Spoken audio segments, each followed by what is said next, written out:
quand j'entrais sur le terrain, je vois 40 000 appeler mon nom. Et je me disais à l'échauffement, Pedro, tu es obligé de marquer. Garde 45 000 appellent ton nom, je suis obligé de marquer pour ces gens-là. Et chaque fois, je n'interromps pas, c'était comme ça. Je vais marquer, je suis obligé de marquer. Je ne peux pas laisser ce match passer sans marquer. Paoletta face à Barthez. Et Barthez qui a excentré l'attaquant du Paris Saint-Germain.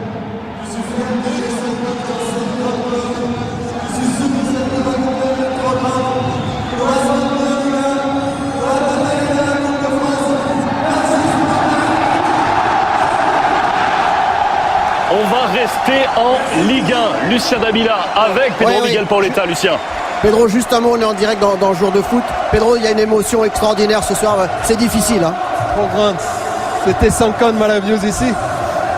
J'espère que nous va se maintenir. Cette supporter, ils méritent ça. Et tout ce que je fais ici, c'est pour eux. Et merci à eux. 1000 fois, merci. Comment tu l'as vécu cette rencontre? Parce qu'il y avait le résultat quand même. Il y a un match. C'était un match important pour Paris. Il fallait pas perdre. Et en plus, il y avait l'émotion pour toi. Ouais, c'était pas facile de gérer le match.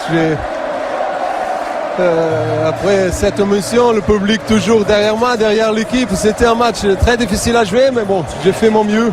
Et j'espère que contre Sochaux, nous va se maintenir. Le PSG sera encore en Ligue 1 la saison prochaine, Pedro? C'est le mieux. On va le laisser. Lucien, vous inquiétez pas, on va revenir vers vous, bien sûr, dans quelques minutes pour revivre encore ces derniers instants avec Pedro Miguel Paoletta. On va le laisser tranquillement aller fouler encore cette pelouse du Parc des Princes, Lucien. Alors Christophe Josse, Didier Deschamps qui étaient aux commentaires de cette rencontre. Christophe, on vit de très très grands moments. Pedro Miguel Paoletta, 35 ans, ces 5 saisons passées au Paris Saint-Germain, plus celles passées sous le maillot bordelais, une grosse carrière en France, ces larmes qui coulent sur son visage. Oui, un Pedro Miguel Paoletta, évidemment, qui avait dit je crois que je vais pleurer dans ce match-là. Ça a été une soirée qui lui a été complètement dédiée. Il est venu saluer les supporters avant le coup d'envoi. Il est venu près du Copoteuil notamment. Et puis le tifo géant dans le Parc des Princes était aux couleurs du Portugal pour Pedro Miguel Paoletta, avec estampillé un peu partout son numéro 9. Ça a été un hommage fabuleux. Je veux dire, ça ressemblait à un jubilé, quoi. Ça n'en avait pas un, mais c'était son dernier match sous le maillot du PSG au Parc des Princes. Regardez, tous les joueurs, le staff du Paris Saint-Germain lui disent au revoir et merci. Ça a été ça, hein. Au revoir et merci, monsieur Paoletta. Oui, c'est sûr que c'est un grand monsieur, un grand footballeur, mais un grand homme aussi ce soir qui a fait son dernier match certainement au Parc des Princes. Alors peut-être au niveau du match, l'émotion a pris le dessus, mais c'est quelqu'un qui a été encore très impliqué, qui a fait énormément d'efforts ce soir.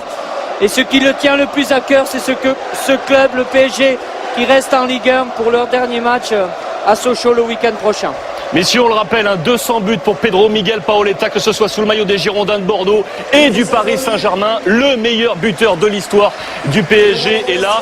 Christophe, on reviendra vous voir tout à l'heure pour revivre cette soirée au Parc. Juste, on reste avec vous quelques secondes pour rappeler que le Paris Saint-Germain a certainement fait la bonne opération dans l'opération maintien du bas de tableau. Oui, très certainement, ce match nul qui aurait pu paraître un résultat assez médiocre, hein, par définition, ça ne l'est pas pour le Paris Saint-Germain compte tenu des résultats sur les autres terrains, en particulier à Lille et à Rennes, puisqu'on verra ça dans votre émission. Mais les chutes et de Lens et de Toulouse ont fait que le Paris Saint-Germain a gravi une petite marche et s'extirpe de la zone de relégation. Alors